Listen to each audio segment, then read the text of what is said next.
I want to start with asking too. You guys played that competitive game against Florida, and then you went to pretty competitive game against Clemson. You guys went down, came all the way back. I mean, how much did that Florida game prepare you guys for what you came into in Clemson and just the recovery you made?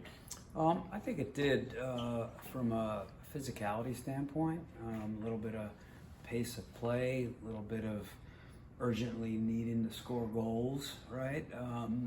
So a lot of value in that game. Having to fight and suffer through that until I think the game winner was maybe in the 78th minute, something like that. And then really just so proud of our team. Clemson, obviously they're a good team, highly ranked at their place, good crowd, good atmosphere. You start ACC play, and before you open your eyes, you're losing 2-0, And so it was very much, and it was funny. I started thinking to myself, okay, well, we doing a water break? I don't remember us talking about water break. That's our version of timeouts, right? Mm-hmm. And it wasn't warm enough to do a water break. And so it's like, okay, we're going to have to ride this one out. And our team got together after the second goal was given up and had a little chat. And I don't know what they said, and I don't really care, but I'm sure they inspired each other and got each other going. And Jody Brown pretty much ran the ball back up to the kickoff spot, and we got on with it, right, and kept plugging away. And getting the first goal was obviously very, very important. Sometimes they say that first one is the most important, Dudley, and then made some changes. And total credit to 3 reserves, right? Leah Pace comes into midfield to get a ball. She sits it down to Lily Farkas, who punches a ball in behind to Maria Alagoa, and boom, it's 2-2. And so we felt pretty good at halftime. Obviously the game was still unbalanced, but kind of knew that we just had to clean up our defending and not give away the couple good looks that we gave away, and keep plugging away and hoping that the goals would come, and they did. You talked about the ladies kind of gathering there after that second goal. I mean, coaches want a player-led, player-driven team just to kind of see that fighting through adversity type of moment from them. It's everything.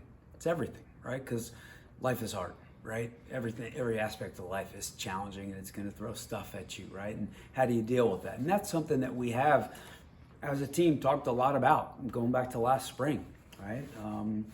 How do you deal with tough moments? And that's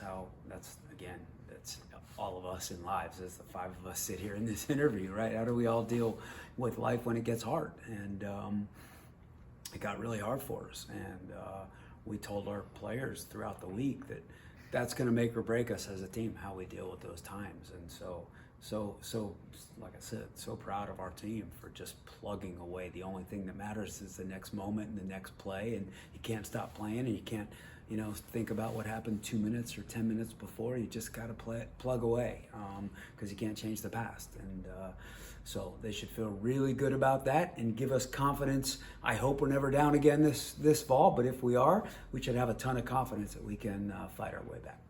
Your first conference back-to-back, they're never easy, but the fact that you're making one of the longest road trips in the conference and then turning right around and playing a team like Carolina, just how do you prepare for a weekend like this? Is there almost extra preparation compared to what these back-to-backs usually look like?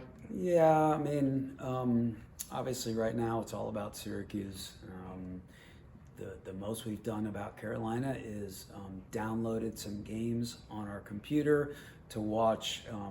By about tomorrow afternoon, the hay is in the barn, so to speak, as it relates to Syracuse, right? We've done all of our training and all of our video and all that.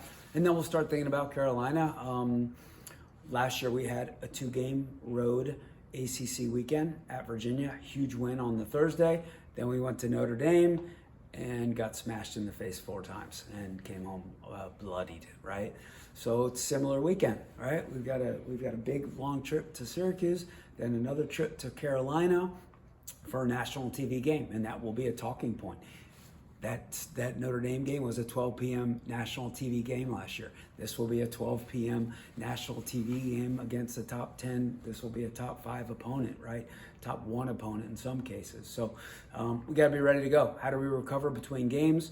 We have a smaller roster, right? We're not the same as some of these other teams that we play. How we recover, we'll get to Carolina early on a Friday, and thankfully we'll have about 46 hours in Raleigh, in Chapel Hill before we go on Sunday. So all about recovery and preparation and being ready to go kick off on Sunday.